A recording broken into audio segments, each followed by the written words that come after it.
Is this thing on? Alright. Here we go. Got microphone there. Shirt there. That's good. Okay. Set in the deep south town of Prospero, South of Midnight is a game unlike any other that has come out recently, exploring the many myths and fables that come with the relatively untouched stories of southern folklore. The game explores hoodoo, urban legends, and talks about some very real pain that manifests itself within the swamps of Louisiana and southern USA. In this video we'll be talking about Hoodoo, Haints, what the hell bottle trees are, where the Rougarou comes from, Kooshma, Huggin Molly, and then concluding with the ghosts we see and what problems South of Midnight highlights within the modern world. So before I do that, before I get a little depressing, let's talk about the source of all this magic, the ancestral religion known as Hoodoo. And yes, I am reading directly from a script, so yeah, if you see me looking down, that's what I'm doing. And mind your business. Actually in the comments you gotta, just so I know you're watching, just say, wow, he looks so natural, and it's crazy how he memorized all of this, because I did, as far as you're concerned. That's called gaslighting, and we're getting this gaslit. So, what is Hoodoo? What is the thing that they refer to within the game called Hoodoo? Well, who better to ask than one of the most prestigious educational institutions in the world, which is Harvard University. The first source that I'm going to be using for this video is a video by the Harvard Divinity School called Black Magic Matters, Hoodoo as Ancestral Religion. So this video is described as a brief discussion of the African American traditions known as hoodoo, conjure, and root working, and it's discussing the origins of magic in the specific context of slavery in America, and considering the meaning of black magic within the present day. It is hosted by Giovanni Parmigiani, a research associate, in Transcendence and Transformation Center for the Study of World Religions at Harvard Divinity School. And the information is presented to us by Dr. Yvonne Chareau, a lovely woman who is a professor at the Department of Religion at Swarthmore College. So Dr. Chareau starts by sharing a story of a man named Frederick Douglass, an abolitionist statesman and former fugitive, who is cooler than I'll ever be, and former fugitive Frederick Douglass. And Douglass was held in Maryland as a young man in the 1830s. He had attempted to run away from the farm where he was enslaved, and for days he hid in the woods. He was hungry, he was cold, he was tired, he was scared. This was an everyday experience for many of runaways and fugitive slaves, and he was a young man. So while he's in the woods, he meets, and this is all in his autobiography, he meets someone that he called a genuine African conjurer by the name of Sandy Jenkins. And Douglass says that Jenkins had a religion for which he had no name. Douglass had no name. Sandy Jenkins gave him a root. We believe it was the High John the Conqueror root. And he said that carrying this root would prevent any white man from beating him. Douglass is skeptical, but having no other options, he takes the root, and then eventually he's worn out, he returns home. And this is what he says next. I took the root, and according to Sandy Jenkins' direction, and I carried it in my pocket on my right side. When I entered the yard, out came Mr. Covey. Covey was the slave breaker. On his way to the Sunday meeting, he spoke to me very kindly and then passed on toward the church. Now, this singular conduct made me begin to think that there was something in the root that Sandy had given me. Had it been any other day but Sunday, I could have attributed this conduct to no other cause than the influence of the root. Now, those of you who are familiar with this narrative know that the very next day, Douglass was attacked by Covey. He was a notorious slave breaker, at which time Douglass says he achieved a personal turning point. He defiantly fights back for the first time and draws blood from his abuser. This was, he says, in the very famous line from this story, when the slave became a man. The root, the magical root, which he wore in his pocket, is something of a metaphor for Douglass's newfound manhood, his act of his resistance, even his skeptical realization of the power he describes as the essential dignity possessed by all human beings. Did that have something to do with magic? But let's dial it back a bit. Let's dial it back. As lovely as it is to hear about horrendous slave masters getting beaten up by the people they were abused, what is hoodoo? The question I asked earlier. Well, Dr. Shiro describes hoodoo as African American traditions of spiritual healing, ancestral devotion, and protection, which can be seen throughout South of Midnight with the ghosts of the ancestors that we go and meet, and the way that some spirits are healed by Hazel's actions. You sort of get rid of the rot, I guess. So, the second source I've been using is a blog post called Haints, Horrors, and Hoodoo on southerncultures.org by Kenitra D. Brooks, who's currently an associate professor at Michigan State University. I mean, she could be president by the time you're watching this movie, but yeah. Movie, film, video essay, whatever you want to call it. He describes hoodoo as a set of religious beliefs and practices that center on ancestor veneration, justice, and a botanical practice of healing and harm known as root work. So yeah, like what Frederick Douglass experienced. It is heavily rooted in religions of the African diaspora with both indigenous and European influence that might come up later. So, when it comes to the actual practices of hoodoo, we're not going to be discussing this in this video. The reason for that is because hoodoo is what's known as a closed spiritual practice. Therefore, if you're not of African or slave descent, this practice is off limits to you, and we're going to respect that. If you want to find out what the practices are, then again, as long as you're of African or slave descent, then that's fine. If not, then please respect the religion. Before I move on to answering the question I just asked, I wanted to include this paragraph by Brooks, who says, "The reality of the South is that our haunting is continuous, sustained. It has never broken, and in this understanding, will never break.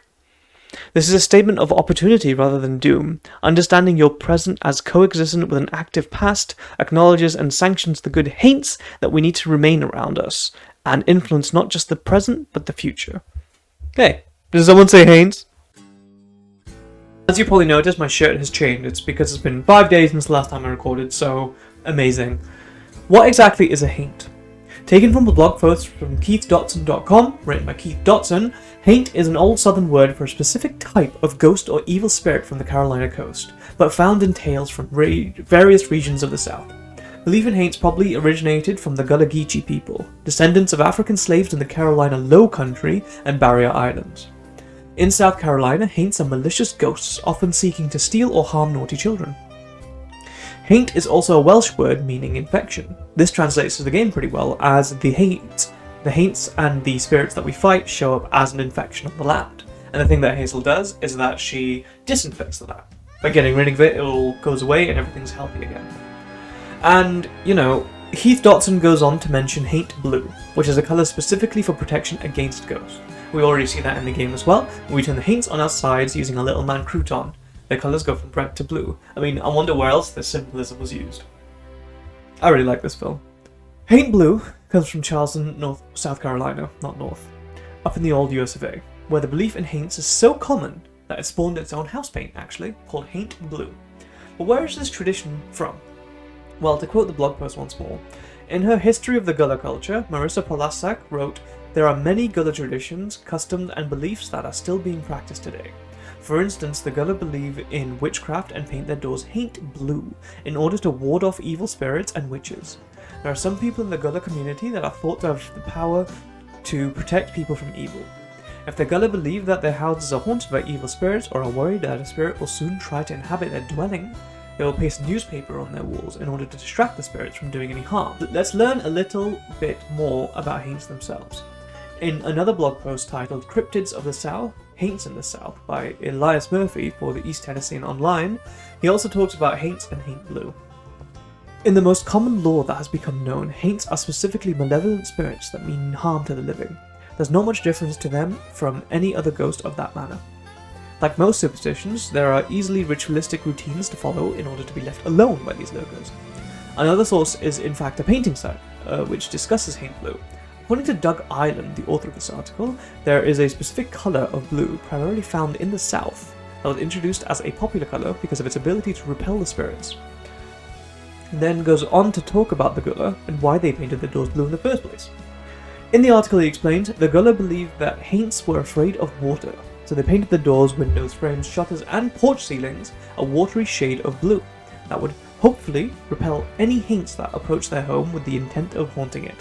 They also painted their porch ceilings a sky blue colour, By doing so, the Gullah hoped that Haints would confuse the ceiling colour with the sky and bypass their home entirely as they floated up into the ethereal blue colour.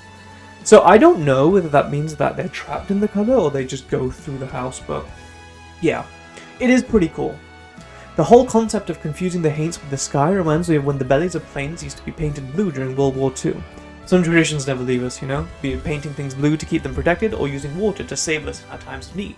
You know, like when it's hot out and you're dying for a bottle of water. Did someone say bottle? I love these transitions, by the way, so I'm going to do them for literally every... Okay, so there might be some symbolism of me going from a black shirt to white shirt. I'm going to tell you right now, it wasn't intended. But let's keep going. Forgive the incredibly awkward previous transition. I thought it was really funny, so yeah, so will you. Bottle trees are also present in South of Midnight. You get chased by Kooshma after clearing out a bunch of infections as you go through his realm to a bottle tree to trap the big-ass Haint that you've just been dealing with. Now, what relevance do they have to the culture of the Deep South? A lot. There is genuinely a lot, but that's very interesting to me and to you, because we're locked in now. And I'll begin by going back beyond the horrendous Old West, back before America even existed, back to Mesopotamia. Bottle Tree History is a blog post on the Felder Rushing's blog written by Felder Rushing. It does a very good deep dive into the history of what we're looking for. Felder tells us that bottle trees and spiritual connections were around as early as 1600 BC in Egypt and Mesopotamia. Around when hollow glass bottles began appearing, around 1600 BC, tales quickly began to circulate that spirits could live in them, probably from people who heard wind moaning over the bottles, which led to belief that bottle imps could be captured in glass vessels. This itself was based on a much older folktale of a man named Aladdin, whose magical lamp housed a shape-shifting, wish-granting creature called a djinn. The fantastic tale first appeared in the book of 1000 Nights and One Night, a French translation of a collection of ancient stories compiled in Arabic during the Islamic Golden Age. So we've gone from Mesopotamia to Egypt to France. Apparently the bottle imp bad spirit belief was carried, along with glass bottles, down through sub-Saharan Africa, as well as up into Europe, before eventually being brought to the Americas with the slave trade, as you would imagine. Thomas Atwood, in his History of the Isle of Domi, written in 1791, wrote about the confidence among Caribbean slaves in the power of 6 stones on earth and graves hung in bottles in their gardens. Now, this isn't what I expected when we were talking about bottle trees. I thought this was a tradition in Africa, I guess, but going back to Mesopotamia is amazing. It's mind-boggling. Or mind-bottling, should I say. This is me from the future. I just want to clarify, everything I say from now, apart from the next section after that, is from an article called The Origin of the Bottle Tree. I don't know the author of that. I don't know why I didn't mention it in my script, nor when I was filming. But, hey, now we know. Felder goes on to tell us that the tales began to circulate that spirits could live in bottles, probably from when people heard sounds caused by wind blowing over bottle openings, like we just said. It is believed that the spirits are dazzled by the colours of the bottles in the sun. Once they enter the bottle, they can't find their way out, much like flies, I guess. Legend had it that empty glass bottles placed outside the home could capture roving, usually evil, spirits at night, and the spirit would be destroyed the next day in the sunshine, which really explains the radiant trees we get to during Kooshma's sequences. Don't you remember? They have like loads of sunlight and everything. Blue, is a favourite choice of bottle tree lovers. Many believe that blue bottles also contain some healing qualities. Whatever your colour of choice for your bottle tree, know that it is from a long and proud tradition of trapping and keeping bad things, including the blues, away. Exactly, right? You got Haint blue and blue bottles over here. It's a very big part of this culture. This is a really fun article to read, so I recommend clicking the link in my bibliography, which I hope future me hasn't forgotten. But I also found another blog post by Smithsonian Gardens called The American Bottle Tree, written back in 2013. I was 17 at the time. This one talks about the Kingdom of Congo and links bottle trees to America. Smithsonian Gardens states that folklore and written sources from as early as 1776 indicate that this centuries-old custom originated in the Kingdom of Congo on the West African coast, where vessels were combined with tree branches.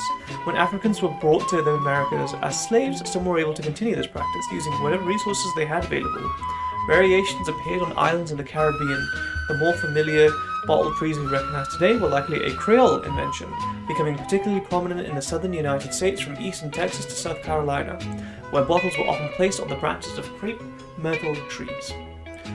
They then go on to say something similar about sunlight spirits, but they come to a different conclusion, saying one of the more common interpretations is that they protect the home and garden by catching evil spirits, like before, which some say are attracted to the bottles by their bright colours, sometimes made by swirling paint on the inside of a clay bottle. Once inside, the sunlight destroys the spirit. Other interpretations suggest the spirits are trapped inside the bottles in the evening, and the morning sunlight destroys them. If you pass by and happen to hear the wind blowing across the bottles, it is thought to be the sound of the spirits trapped inside. Bottle trees have also been thought to bring rain, luck, and to make trees blossom. So there you have it. We started off in ancient Mesopotamia and ended up back in America through horrific means, but means nonetheless. What about the spirits themselves? What are we actually talking about here? What is the real meat of the situation? Where are the wolves that howl so loudly that they made these people put the bottle trees up there in the first place? Well, my friends, this is where we get to the good bit. The bit where we talk about the cryptids themselves. And for our first contestant, we are going to go with the Rougarou.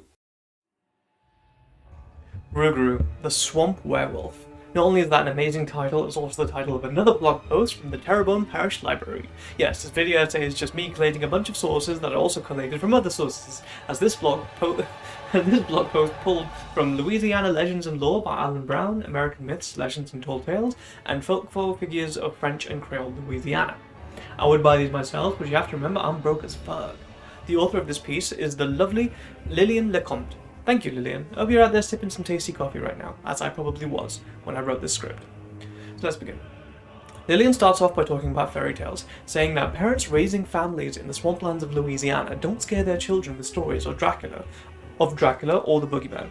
Instead, they spin tales of the Rougarou, a once human, wolf-like shape-shifting beast who walks on two legs.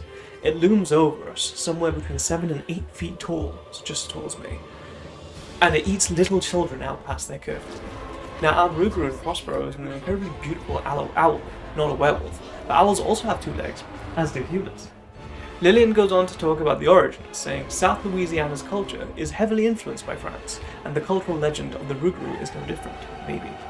When the Acadians were exiled from France, they brought the legend of the Loup-garou, pronounced Loup-garou, to Nova Scotia, and later on Louisiana. The Cajun version of the tale was formed in our very own bayous and swamplands, eventually coming to be known as the Rougarou. The French name being turned into Rougarou from Loup-garou, I think is kind of cool, but back to the blog post. Lillian says, it's uncontested that the Cajun Rougarou stems from the mythic Loup-garou, translating to werewolf of medieval France. People can't decide if the two were similar or not. According to some sources, in medieval France, when adults were scared of dying in a sword fight or catching some plague, children feared loup-garous. Much like today, parents back then used it as a way to get their children to follow orders. Don't want your child to play it in the woods alone? Tell them a loup-garou will get them. Sticky fingers pilfering wares? A loup-garou will get them. The spice of the whole story of getting so angry you become a monster. However, it being French is slightly contested. Lillian tells me, and I tell you, that other sources like Folklore Figures of French and Creole Louisiana by Nathan J. Rabelais posit that the Middle Ages European loup-garou was greeted with casual indifference or mixed feelings, with the law stating that it resembled a larger breed of dog rather than a feared wolf like today's Cajun loup-garou. Rabelais states that the loup-garou of medieval France bears little resemblance, in fact, to the Rougarou despite being the Cajun creature's origins.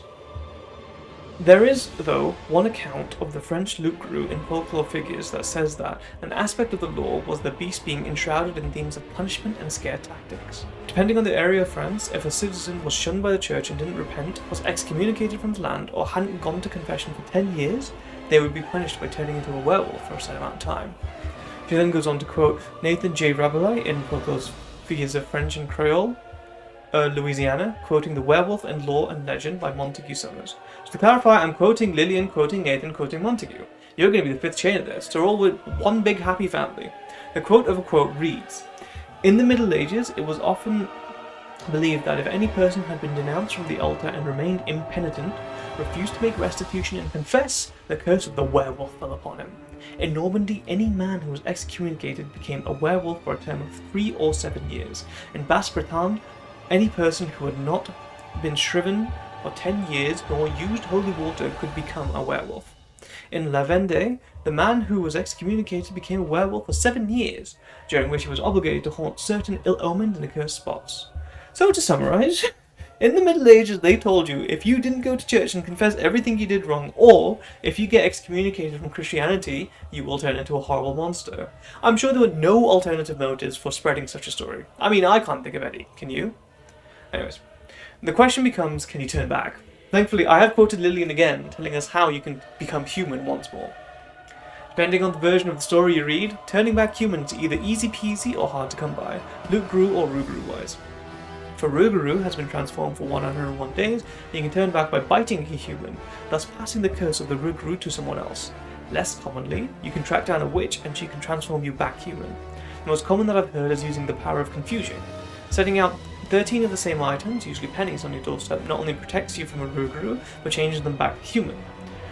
Rougarous cannot count over 12, so the beast will be stuck endlessly counting to 12, frustrating itself, and eventually, much like a Pokemon, hurt itself in its confusion and turn back human. If all else fails, you can also take a page out of John Winchester's book and just kill it by decapitation.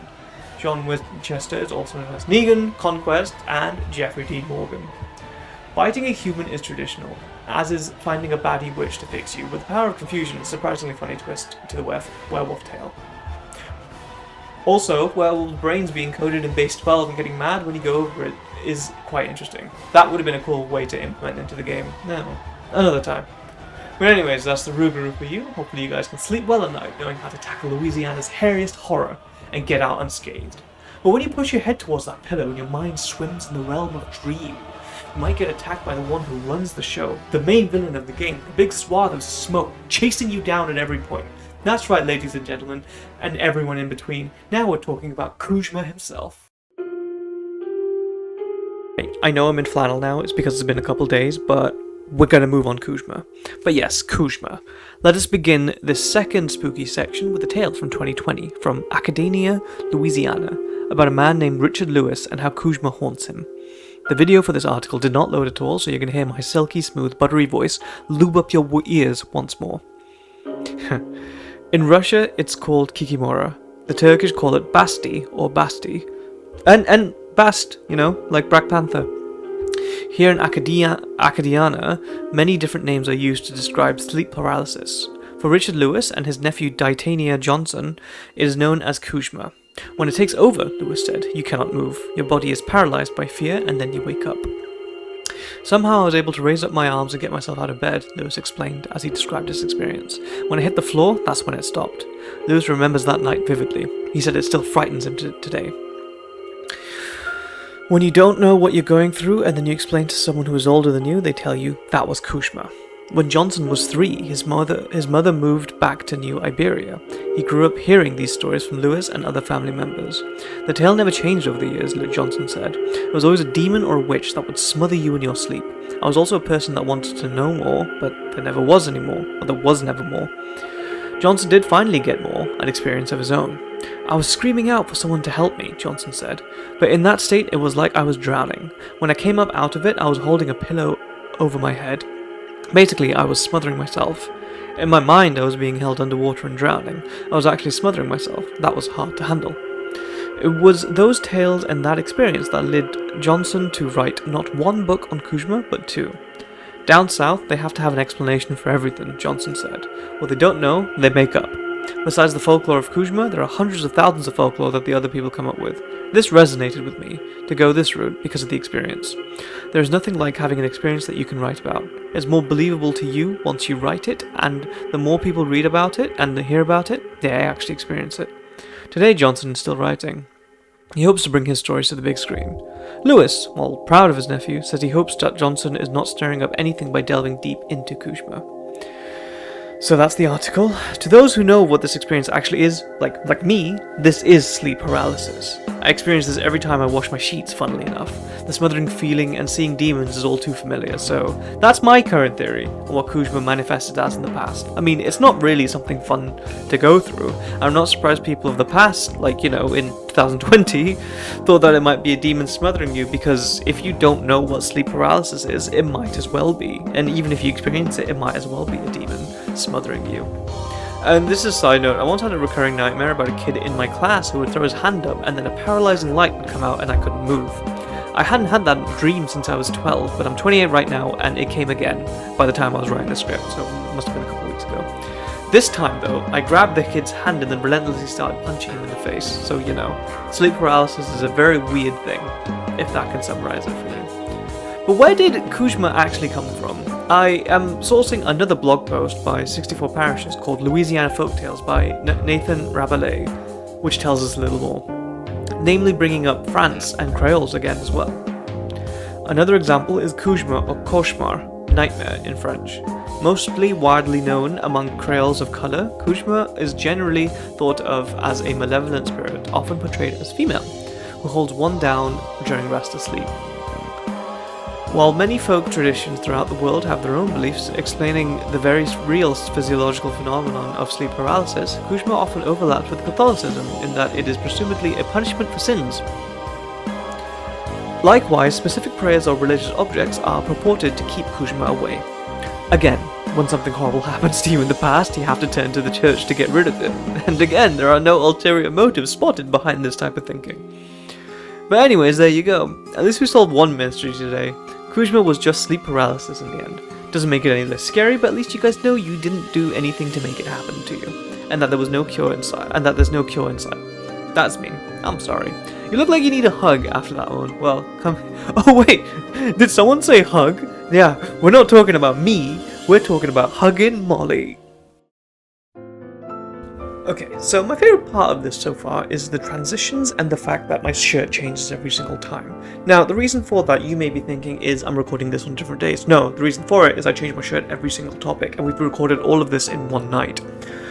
So, let's get on to the next topic of our video, which is Huggin Molly, one of the main antagonists and my hear me out in the game. A giant kidnapper who, after stealing children, leaves red yarn everywhere. In the game, it turned out she was a good guy because she was helping abused children get away from bad parents, but what does the folklore actually tell us? Let's take a look at yet another blog post from hugginmollys.com, who had shockingly relevant information for me regarding this topic. It's pretty short and well written, so I'm going to be like Wendigoon and just read it all in a sexy voice for all of you guys. Generations of Abbeville children have listened wide-eyed to their parents tell the story of Huggin Molly. They have hurried home on nights lit only by the moon's glow, certain they saw something in the shadows, afraid she would be around the next corner. The version of who Huggin Molly actually was vary, but one frequent description depicts her as a giant of a woman, maybe 7 foot tall, and as big around as a bale of cotton? Yeah. Some say her ghost still walks the streets of Abbeville late in the night, sweeping her black skirt as she goes. If she happens upon you, she chases you down, giving you a huge hug and screams in your ear. I could use one of those from time to time. Jimmy Rain, an Abbeville native and lifelong resident, grew up hearing the legend of Huggin Molly. For him and his friends, she was as real as the trees that rustled in the wind at night. Her or father didn't want you to be out after dark, they'd tell you Huggin Molly would get you, and you believed it too. One night, Jimmy and his good friend Tommy Murphy heard the story from Tommy's dad. He told them he knew Huggin Molly was real because she had sprung from the shadows and hugged him one night. They were convinced it had to be true.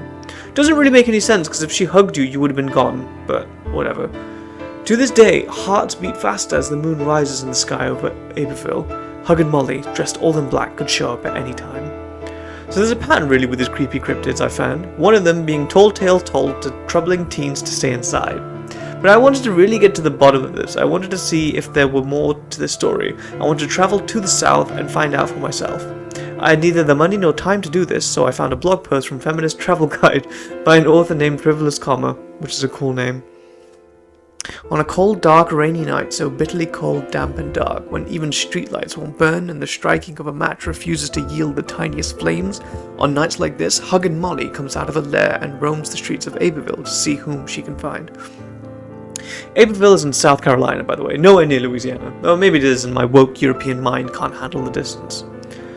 As the story goes, Molly is a phantom-like 7-foot-tall woman dressed in black with a wide-brimmed hat that hides her face in shadow, who roams the streets after dark. If a child is out past sundown, she jumps out at them, squeezes them tight, and screams in their ear. So same as before, but we get a little insight into how she looks, like, with a wide-brimmed hat. And honestly, I'm still not deterred. Miss Comma, or Mr., goes on to describe some origin stories for Molly that she had heard.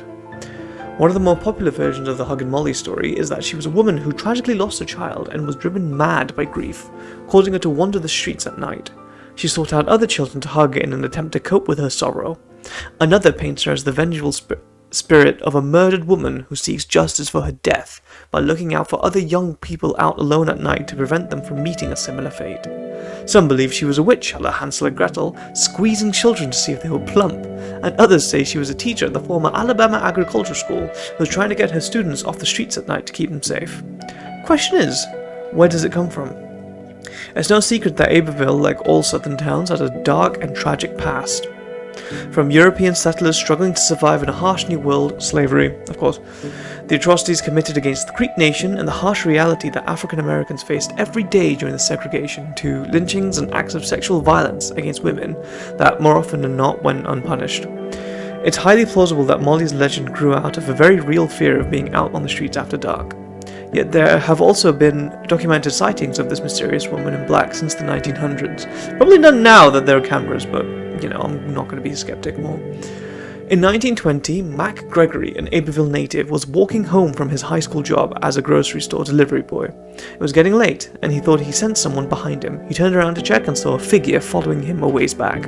It stuck to the shadows, but he was able to see it was a very tall, feminine, and dressed and all in black. It stuck to the shadows, but he was able to see it was very tall, feminine, and dressed all in black. Mac reported later that he was nervous and started to walk faster, but the figure increased its pace to keep up. When he slowed down, thinking to confront whoever it was, the figure slowed down too. That's when he knew it was Huggin Molly, and he ran the rest of the way home, not stopping until he'd slammed the door behind him.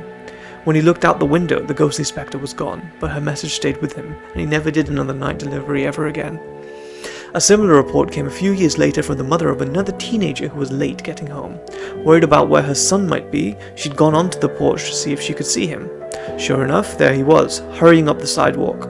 Only her relief was short-lived when she saw a second, darker figure coming up fast behind him, long arms outstretched. She screamed at him to run, to which he did, and she held the door open until he was safely in the house, then shut and bolted it before the ghost could follow him.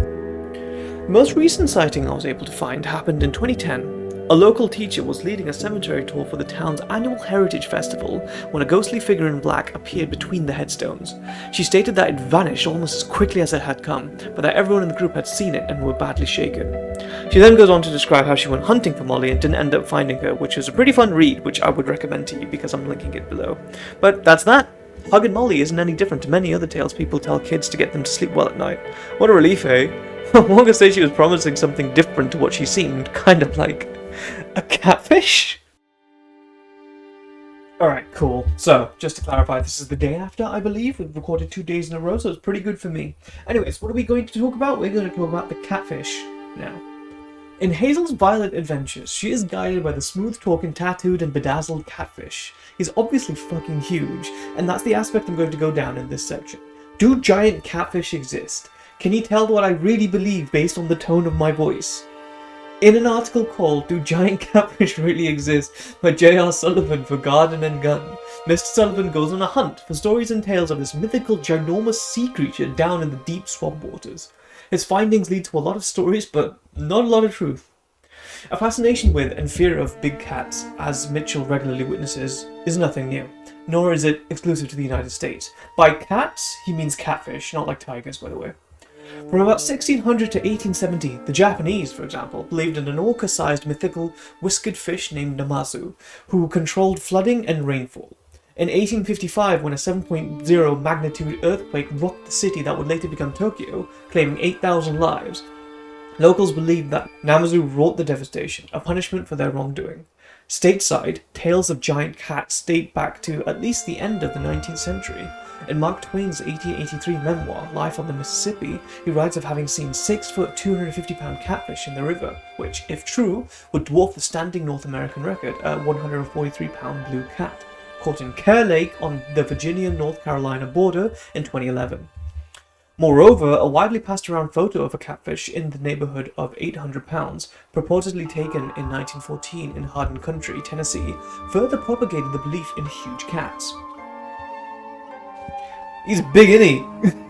Over the following years, stories of monster cats continued to surface in small-town newspapers ever so often, But the myth took on new life in the early 1930s when the Tennessee Valley Authority began building hydroelectric dams throughout the southeast, slackening and deepening its waterways, and making the existence of the gigantic fish more plausible in the minds of many, and leading to even more far-fetched stories.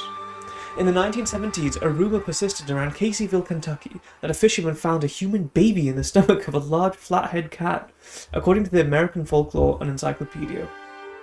Within a decade of that supposed incident, giant cats had become bona fide tabloid fodder. In 1985, the Weekly World News, a weekly rag of mostly fabricated stories and proto-fake news, ran a sensational headline: "Catfish attacks a water skier."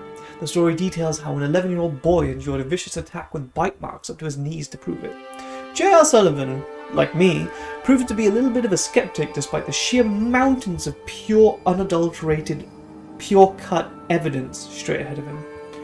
As much as I want to believe these stories, or at least parts of them, I found in my research no evidence to suggest that they're anything but fabrications, and there's no contingency of scientists out there looking to prove the existence of monster cats either.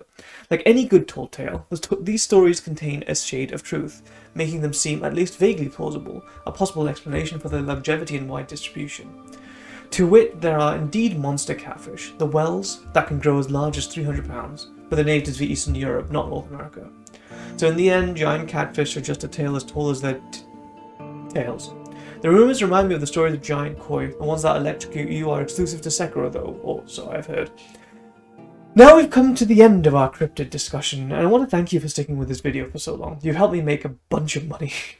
However, we do have one final section and a conclusion to go to, and that is going to be about the stuff that isn't the lore, the stuff that chills me to my core, the parts of the game that made me stop playing and really think about the actual real monsters that exist in the game and in real life. We're going to be talking about the ghosts. Within South of Midnight, you get to see the many, frankly terrible memories of people in the past. For the final part of the video, I want to focus on two in particular, Mahalia and Ayatunde. Mahalia is the first ghost we see, helping runaway slaves escape from slave catchers after fleeing their plantation, allegory for Harriet Tubman, the conductor of the Underground Railroad. For those of you who don't know, born into slavery in Maryland, Harriet Tubman escaped to freedom in the North in 1849 to become the most famous conductor on the Underground Railroad. Tubman risked her life to lead dozens of family members and other slaves from the plantation system to freedom on this established secret network of safe houses. A leading abolitionist before the American Civil War, Tubman also helped the Union Army join the war, working as a spy, among other roles. After the Civil War ended, Tubman dedicated her life to help impoverished former slaves and the elderly. In honor of her life and by popular demand, in 2016 the US Treasury Department announced that Tubman would replace Andrew Jackson in the center of a new $20 bill. So in actuality, the game does a unique thing and makes Tubman even more legendary by this portrayal, if you can call it that. The only thing I could think of when watching these scenes play was that this sort of thing wasn't a fabricated tale of lore made to enrich the story. This was real. This happened. And in the real world, she didn't really have superpowers to aid her, she just had her own luck. This makes Harriet even more badass, really. The other ghost that really struck me with this was the story of Ayatunde, the scary-ass fish lady from Chapter 11. A quick rundown, her story consisted of literally leaping off the boat she was enslaved on in search of a better life for her and her baby. After escaping the crew who had spent all night searching for her, she went to find her baby but couldn't manage to do so. She then eventually goes mad and becomes a screaming fishwoman who they then reunite with her kid some 100 years or so later. I'll admit, South of Midnight is not the best game that I've ever played. The combat can be kind of repetitive and funky, there's not much reason to explore, but this is where the developers actually knock it out the fucking park. Highlighting black history, highlighting the real brutality of slavery and its consequences for the African American community, and just how goddamn sad it was. You can play Dark Souls and feel bad for the giant dog because you murdered his dad for his clothes, but that didn't really happen. There wasn't like a real story of a knight in the past who had his grave protected by a giant canine. Stories like Mahalia, stories like Ayatunde did, shockingly, happen close to our time.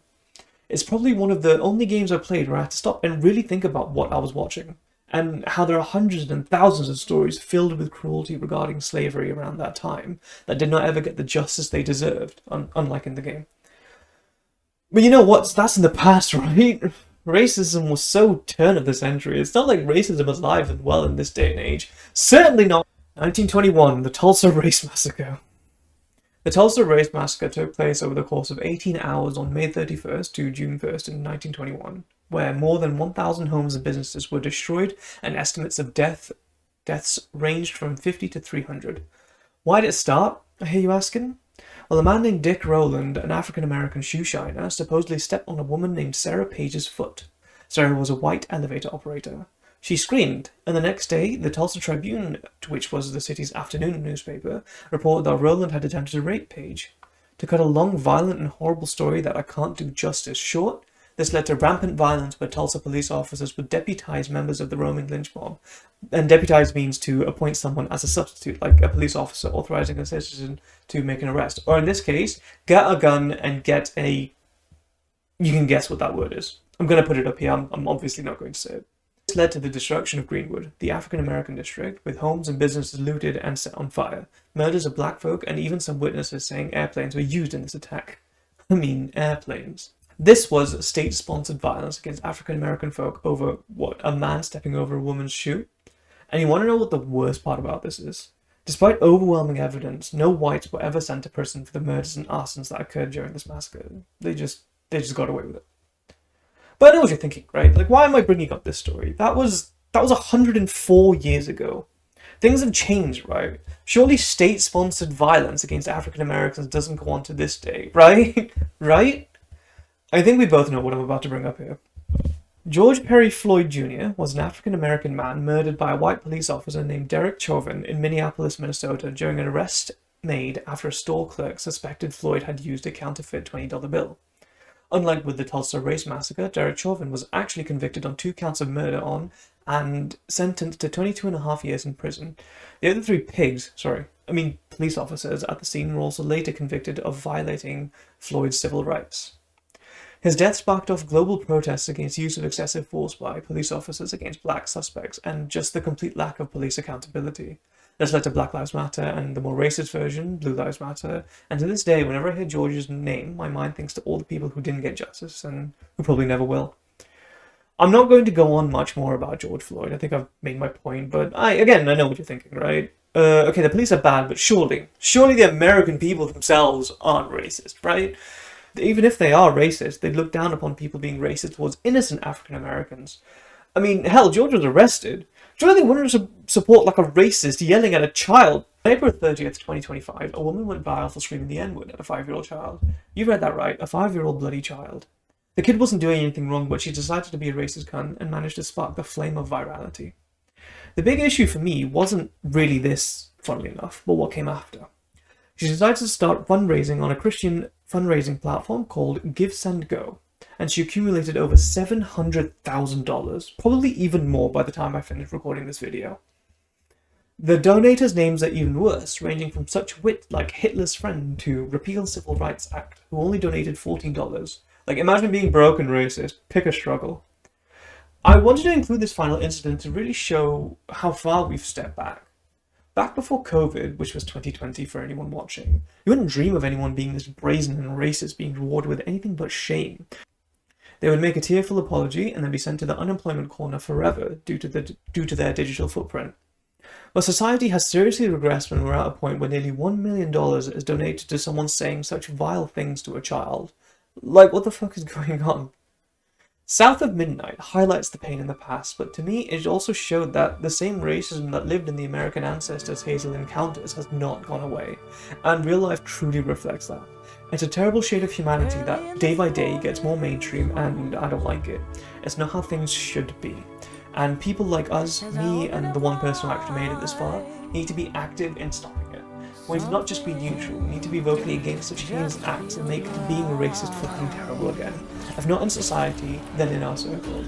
Because, you know, it isn't right. Like, I shouldn't have to explain this, it isn't right. And I'm not saying I have the power to change society, I'm not saying I can become Prime Minister and jail every reform voter ever. I mean, I'd love to, but this really isn't about me, is it? All I'm saying is we need to acknowledge that racism is alive and well in this earth, and unfortunately, we have to combat it at every step we can. That's to get worse and worse and we don't realise it until it's too late. Thank you very much for watching. I'd like to thank Unemployment and Insomnia for giving me the energy to write this script, H-Bomber Guy for showing me that yes, people will really watch anything if it's over an hour long, and you, the viewer, for sticking around. I hope I got everything correct. If I didn't, then please immediately let me know in the comments in the most vile way possible. Just insult my hair or the shirts I'm wearing or something, but please let me know. And I'll do a follow-up. But for now, play South of Midnight. Seek to learn about the history of this world, because if you don't, you will risk repeating it. I love how corny that was. Peace out!